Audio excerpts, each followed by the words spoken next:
वो उपन्यासकार हैं, साहित्यकार हैं, कहानीकार हैं, रचनाएं लिखते हैं, लिखते थे संस्मरण, फिल्मों में स्क्रिप्ट, डायलॉग, यात्रा पुस्तक, संपादन करते थे मैगजीन्स का, किताबों में भी संपादन करते थे। जाने कितने कथा संग्रह उनके निकले, कितने साक्षात्कार, कितने पुरस्कार से सुशोभित हुए और साहित्य अकादमी पुरस्कार, पद्म भूषण सम्मान से सम्मानित, दूरदर्शन में पहली बार परिक्रमा देने वाले व्यक्ति थे वो। और उन्हीं की किताब कितने पाकिस्तान के नाम से मैंने उनकी सीरीज़ का नाम कितने कमलेश्वर रखा। तो नमस्कार दोस्तों, क्या कह रही है ज़िंदगी में। आज मैं आपको एक बेहतरीन मल्टी टैलेंटेड व्यक्तित्व से मिलवाना चाहती हूँ और इसकी एक खूबसूरत बात यह है कि इसके हमें ज़िंदा सबूत भी हमारे पास हैं। जैसे अभी तो मैं पहले आपको उनके साहित्यिक सफ़र के बारे में बताना चाहूँगी इस बार, और दूसरी बार में मैं उनके पारिवारिक सफ़र के बारे में और उनकी फैमिली से मिलवाना चाहूँगी। वो इसलिए कि मुझसे बहुत सारे लोगों ने हमेशा ये सवाल किया है, यंगस्टर्स ने ज़्यादा किया है कि हम कैसे लिखें, कहाँ लिखें। तो मैं उन्हें बताना चाहती हूँ कि लिखने के लिए कोई नियम या कानून नहीं होते। और ये वाली बात आप हमेशा याद रखिए कि 5 स्टार, आजकल जिस तरीके से 5 स्टार रूम्स में एसी के बीच बैठ के टॉपिक दिया जाता है, तो लेखक या साहित्यकार उससे बैठ के लिखता है, पता नहीं विचार कैसे आते होंगे, या मुझे तो विचार हमेशा आते रहते हैं। ये वो व्यक्ति है जो अपने दिल की बात सड़क के किनारे लिखते लिखते अगर उसे बुलावा आता है कि तुम्हें आज के सेट पर ये सिचुएशन है, ये लिख के देना है, वो घसीटा मार के उस सिचुएशन पे कुछ भी लिख के देता है, वो भी हिट हो जाता है। तो आप देखिए लेखक किन किन परिस्थितियों में लिखता है, कभी पेट की आग बुझाने के लिए, कभी दिल की तसल्ली के लिए। तो हम कमलेश्वर जी पे बात करेंगे। तो हम ये जानना पहले आप लोग जानना चाहेंगे, मैं चाहती हूँ कि आप उनके पूरे साहित्यिक जीवन के बारे में मुझसे जानें और उनके पारिवारिक जीवन के बारे में उनके परिवार से ही जानेंगे। तो कमलेश्वर जी का जीवन जो है बड़ा कठिनाइयों से गुजरा। वो मैनपुरी जो है वहाँ पर उन्होंने जन्म लिया था और उसके बाद उनका सफ़र शुरू हुआ। वो बचपन से ही लिखना चाहते थे, वो सब जगह सब चीज़ों पर ध्यान देते थे। जैसे वो छोटी छोटी जगहों पर बैठते थे, जैसे इन्होंने बताया है कि जैसे जो परिक्रमा जो दूरदर्शन पर बना उसमें ये ऐसा लगता था कि उनके पात्र जैसे कहीं सड़क से उठ के चले आ रहे हैं और सब जिंदा है, और ये वाकई सच है। मैं उन लोगों को बताना चाहती हूँ जो लिखने के लिए मनगढ़ंत पात्र गढ़ते हैं। कमलेश्वर जी उनके पेड़ मैनपुरी के और उनके सड़कें, गलियाँ, कूबे, नाले, घास, कुएं और चाय की फटीचर सी दुकान लगाए, चाय बाबू, मैनपुरी की तम्बाकू खाते जौहरी वैद्य जी, एटा बस स्टैंड पर काम करते क्लीनर, ड्राइवर, इन सबको उन्होंने जहन में इतना बसा लिया था। रोज़ उन्हें कोई ना कोई, कभी मज़दूर, कभी ठेले वाला या कुछ भी मिलता, वो उनकी परिक्रमा में उतर आता था। वो कभी पढ़ने के लिए नई किताबें नहीं खरीद पाए। घर की स्थिति इतनी ख़राब थी कि वो पढ़ने के लिए कभी, हमेशा उनको सेकंड हैंड बुक्स ही मिलती थी। वो इस लालच में रहे कि शायद उन्हें कभी तो नई किताबें मिलेंगी, और वो अपनी पढ़ाई के लिए भी अपने भाई का धन्यवाद देते हैं जिनके कारण वो पढ़ पाए।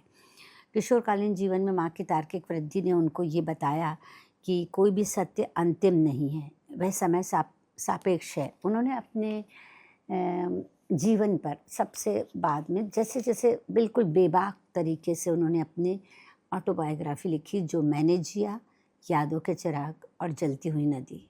आप अगर उन्हें पढ़ेंगे तो डूबते हुए चले जाएंगे उसमें, क्योंकि कोई लेखक इतनी साफ गोई और इतनी बेबाकी से अपने खुद के जीवन पे कलम चला सकता है। अमूमन लोग लिखते हैं ऑटोबायोग्राफी, लेकिन उसमें से कितनी चीज़ें गायब कर देते हैं, पर कमलेश्वर जी किसी से नहीं डरे, ज़माने से तो डरते ही नहीं थे। वो दुष्यंत जी कहते हैं या बहुत सारे लोग कहते थे कि वो इस्तीफ़ा जेब में रख के घूमते थे। वो गलत बातों से समझौता नहीं करते थे और इस्तीफ़ा जेब में रख के घूमते थे।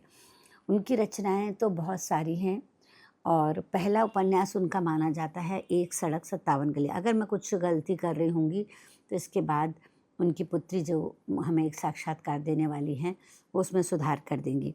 और 1948 में उनकी पहली कहानी छपी थी और राजेंद्र यादव से मिलने के बाद उन्होंने साक्षात्कार की परंपरा शुरू की। निर्बंसिया उनका फेमस उपन्यास है और वे सारिका के संपादन में रहे, कथा यात्रा का संपादन किया, दूरदर्शन के महानिदेशक रहे। कई पद उन्होंने सिर्फ इसलिए छोड़ दिए कि उनका लेखन दूर हो जाता, तो इसलिए कई उन्होंने बड़े बड़े पद छोड़ दिए। और उन्होंने उनकी रचनाओं में अगर हम देखें तो जैसे आज के युवा वर्ग को मैं अगर उनकी रचनाओं के बारे में बताऊं, उनकी फ़िल्मों के बारे में बताऊं, तो उनको शायद कुछ याद आ जाएगा कि उन्होंने क्या-क्या चीज़ें की हैं। तब एकदम से आपको याद आएगा वो कमलेश्वर थे, क्योंकि मैं जानती हूँ उनसे ज़्यादा उनकी कृतियाँ, उनकी रचनाएँ फ़ेमस हुईं। जैसे 100 से अधिक फ़िल्मों की पटकथा उन्होंने लिखी। काली आँधी उनका उपन्यास था, जिसे गुलज़ार साहब ने परमिशन ली कि वो उस पर फ़िल्म बनाना चाहते हैं, तो आप बोले अपने उस उपन्यास को स्क्रिप्ट में तब्दील कीजिए, और इसके बाद ये पिक्चर बनी आंधी। आप गाना जानते हैं, तेरे बिना ज़िंदगी से शिकवा नहीं। ये गीत भले ही गुलज़ार साहब ने लिखा हो, लेकिन ये गीत इतना सुपरहिट नहीं होता अगर उसमें कमलेश्वर साहब की स्क्रिप्ट ना होती। उसी तरह मौसम फ़िल्म, उसमें भी आपने मौसम जैसी फ़िल्म कभी बनी ही नहीं। आंधी, मौसम ऐसी फ़िल्में जो कभी भी हम रिमोट उठा के देख सकते हैं। सौतन, राम बलराम, फिर भी, पति पत्नी, और वो सुपरहिट हुई थी। ऐसा कंसेप्ट लाए कि उस समय वो पहला कंसेप्ट था एक्स्ट्रा मैरिटल रिलेशनशिप वाला। आनंद आश्रम, जिसमें उत्तम कुमार और इन लोगों ने काम किया। अमानुष में शर्मिला टैगोर, उनको बहुत अच्छे-अच्छे लोगों से मिलना हुआ। और आपको एक मैं गज़ब की बात बताना चाहती हूँ, जो लोग कहते हैं ना कि कैसे लिखे, हमें तो एक्सपीरियंस नहीं। कमलेश्वर ने कभी किसी एक्सपीरियंस से चीज़ें नहीं की। अगर उन्हें दूरदर्शन में बुलाया गया तो वो पहली बार गए, पहली बार उन्होंने डायरेक्शन किया, पहली बार ही उन्होंने संपादन किया। किसी चीज़ की जो आजकल हम डिग्री लेते हैं ना, जैसे मास कम्युनिकेशन, और इसकी मैं कभी नहीं मानती कि लेखक या साहित्यकार या संपादक या डायरेक्टर को बनाया जा सकता है। वो अपनी ही आप इन चीज़ों को सीखता है, क्योंकि उसके दिल में जो भावनाएँ उनके उठती थी, जो वो लिखते थे, तो वो अपनी चीज़ को डायरेक्ट क्यों नहीं कर सकते थे? उन्होंने किया चीज़ों को। इवन देन आप सोच सकते हैं कि राज कपूर साहब ने उनसे कहा कि मेरे लिए एक उपन्यास लिखिए, उसकी स्क्रिप्ट लिखिए और डायरेक्ट भी आप ही कीजिए। सोचिए, इतना बड़ा दारोमदार एक व्यक्ति जो इलाहाबाद यूनिवर्सिटी में अपने दोस्त दुष्यंत कुमार के साथ पढ़ते थे। दुष्यंत कुमार जी कहते हैं, हर बार हम उस लिस्ट में नाम देखते थे जिसमें डिफ़ॉल्टर रहते थे, जो फ़ीस जमा नहीं कर पाते थे। तो उसमें हमेशा कमलेश्वर का नाम रहता था। कमलेश्वर जी ने क्या-क्या नहीं किया, ये बात आप सुनेंगे तो आपको बड़ी हँसी तो आएगी ही इस बात के लिए कि उन्होंने अपने जीवन में हर चीज़ की।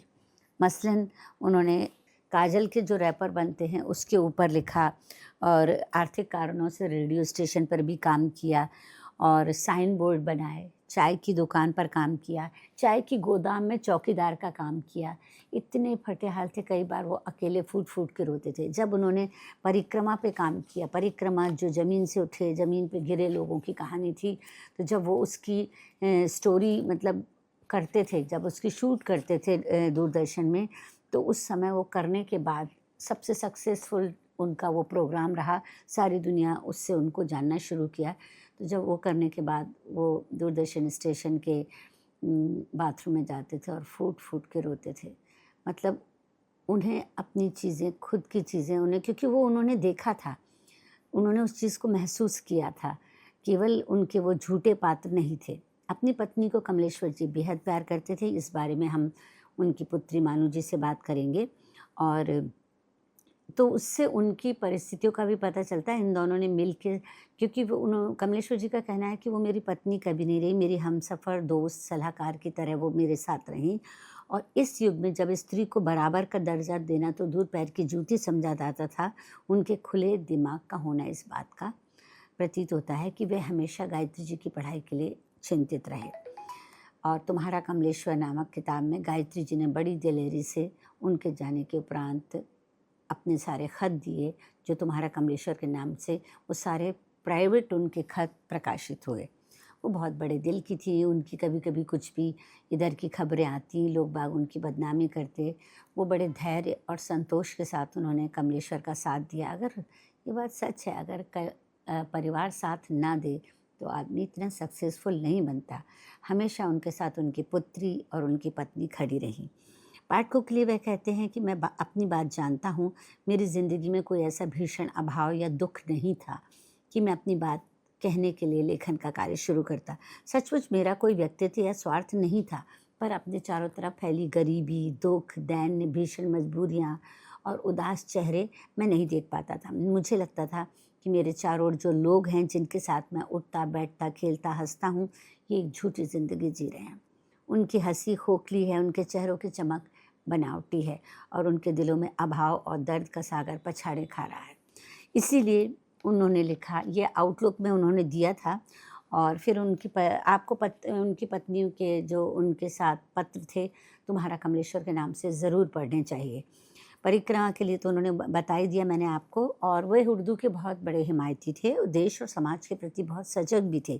एक साक्षात्कार में जब कमलेश्वर जी से पूछा गया कि आपकी अगले वर्ष की क्या योजना है, तो उन्होंने कहा कि मैं हिंदी उर्दू भाषा और साहित्य का मिला जुला एक इतिहास बनाना चाहता हूँ। ये बहुत मुश्किल काम है, इसके लिए बहुत सामग्री की ज़रूरत पड़ेगी और उसके मेरे पास जो नहीं थी, और वो काम उन्होंने किया। हैदराबाद, रामपुर, काशी या नागपुर की प्रचारणी सभा हो, सब जगह जाके वो उसका पूरा कंटेंट इकट्ठा करने में लगे रहे। और जहाँ उन परंपराओं को भी देखा, राजेंद्र सिंह को देखा जो इफ्तार पार्टी की परंपरा को वर्षों से निभाते रहे, जहाँ हिंदू मुसलमान एक साथ बैठकर पत्तलों में भोजन करते रहे। हम दोनों की संस्कृति ऐसे ही ज़िद्दी, खपती और पागल लोगों के भरोसे जिंदा है और हम इसीलिए भी जी रहे हैं। और मैं पाकिस्तान भी हो आया हूँ। हमारा ये मिलना भारत पाकिस्तान संबंधों में सुधार लाने और स्थायी शांति कायम करने का एक ऐतिहासिक अवसर में साबित होने जा रहा है। दोनों देशों के बीच में आशा कम है कि भावना से विश्वास बहुत ज़्यादा है, इसमें बदलती जा रही थी। कमलेश्वर जी ने इसकी बहुत तैयारी की और मेरे ख्याल से लगभग सारी तैयारी कंप्लीट हो चुकी थी। और उसके बाद स्याह रात लेती नहीं नाम ढलने का, यही तो वक्त है सूरज तेरे निकलने का। लेकिन वो स्याह रात में एक रात वो ढल गई और उन्हें हमें छोड़ के जाना पड़ा। और वो जो उनकी इच्छाओं का उपन्यास था वो पूरा नहीं हो पाया। कमलेश्वर जी की कुछ चीज़ें हैं जो मैं आपको, उन्हीं के सारे मित्रों ने, एक है कमलेश्वर व्यक्ति एवं कृति करके, उनके सारे मित्रों ने उनके बारे में कुछ कुछ लिखा है और बताया है। और ये कभी मैनपुरी में किसी को कभी पता नहीं चला जब ये दिल्ली में थे कि दिल्ली जाकर कैलाश, उनका वैसे नाम कैलाश था, यानी मैं कमलेश्वर भूखा भी मर सकता हूँ, भूखा मर रहा हूँ। मेरे पास पैसे की इतनी कमी है कि मैं अपनी पहली संतान के जन्म लेने पर उसे देखने नहीं जा पाया। तो उन्हें कई बार उनकी पुत्री उतनी ही शांत है, मैं उनसे मिली हूँ जितना कमलेश्वर का जीवन था। जीवन में उनके बहुत उथल पुथल थी, लेकिन जो शांति और तेज मैंने ममता त्यागी जी के चेहरे पर देखा, जिन्हें हम प्यार से मानू बुलाते हैं, वो अद्भुत है। और सन 1965 में दिल्ली को प्रणाम करके मुंबई स्थित सारिका मासिक पत्रिका में वो मुंबई आ गए।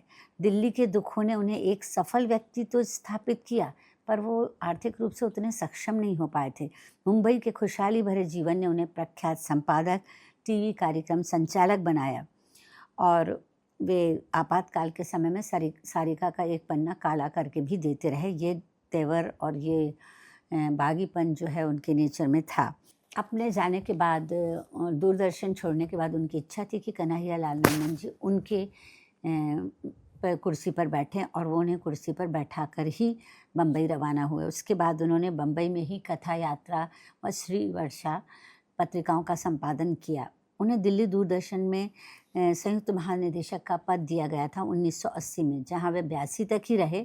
और फिर उसके बाद उनके दो मुद्दे थे कि मैं बड़े अफसर के रूप में जीऊँ या अतिरिक्त महानिदेशक, या मैं एक लेखक के रूप में मरूँ। तो उन्होंने दूसरा विकल्प ही चुना। उन्होंने चुना कि वो लेखक के रूप में ही मरना चाहते हैं, वो नहीं चाहते थे कोई पदवी, तो उन्होंने वो पदवी छोड़ दी।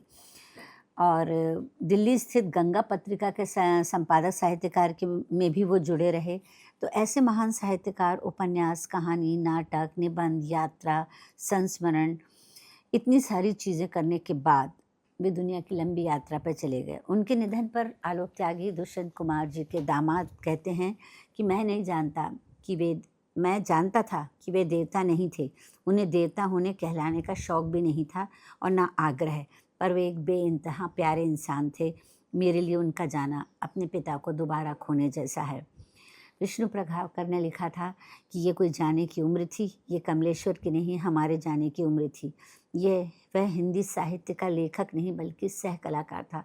उसके जाने से हिंदी साहित्य को जो क्षति हुई उसे पूरा करना मुमकिन ना हुआ, क्योंकि ऐसा प्रतिभाशाली बहुमुखी लेखक, साहित्यकार, आलोचक और समीक्षक दूसरा मिलना मुश्किल है। मैं उनका थोड़ा सा कार्य बताना चाह रही थी, लेकिन ये कार्य भी इतना लंबा है, पर फिर भी आप सुन सकते हैं। उन्होंने राजा साइन आर्ट, इलाहाबाद से तो वैसे उन्होंने पढ़ाई की, आप जान ही गए हो। इलाहाबाद से उन्हें बहुत प्रेम था। वो जब कभी उदास होते थे तो वो इलाहाबाद की तरफ बढ़ जाते थे। इलाहाबाद में उन्होंने साइन बोर्ड पेंटिंग कार्य तथा ड्राइंग भी किया। Shahnaz art sign board printers Allahabad में किया। और कागज़ के डिब्बे की मैंने बता दिया था, कागज़ के डिब्बे की नहीं, वो काजल के डिब्बे की पर कुछ लिखा था। रात की पाली में चौकीदार का भी काम किया। कहाँ इलाहाबाद की स्थित कहानी मासिक में उनको 100 रुपये मिलते थे। और सेंट जोसेफ सेमिनरी में इलाहाबाद में भारतीय विदेशी कैथोलिक ब्रदर्स के लिए हिंदी अध्यापन के लिए उनको 125 रुपये मिलते थे। राजकमल प्रकाशन उन्हें अपने साहित्य संपादन के लिए 150 रुपये देता था। श्रमजीवी प्रकाशन का प्रारंभ उन्होंने 32,000 रुपये कर्ज के रूप में किया। ऐसी तमाम चीज़ें हैं जो हम युवा पाठक के सामने रख सकते हैं कि आपको लिखने के लिए कोई बहुत धन दौलत की ज़रूरत नहीं, बस आप में जज्बा होना चाहिए और आगे बढ़ने की, पेट की आग के साथ आगे बढ़ने की कला आनी चाहिए। और ये कला कमलेश्वर जी में बखूबी थी। तो दोस्तों, हम अगले एपिसोड में मिलेंगे और उसमें हम उनके परिवार को लेकर आपसे बातचीत करना चाहेंगे। उम्मीद करती हूँ कि आपको एपिसोड पसंद आया होगा। तब तक एक दूसरे से कहते रहिए, और क्या कह रही है ज़िंदगी। अल्फाज की दुनिया के दोस्तों, मैं ममता तिवारी, एक कवि, लेखक, समाज सेवी, व्याख्याता, यूट्यूबर, इंस्टा पे 13-14 किताबों के साथ एक डायरी, 2 आलेखों का संग्रह लिए एक माँ, एक हमसफ़र, दोस्त, मददगार, बाहें फैलाकर अपनी दुनिया में आपका स्वागत करते रोज़ पूछती हूँ, और क्या कह रही है ज़िंदगी।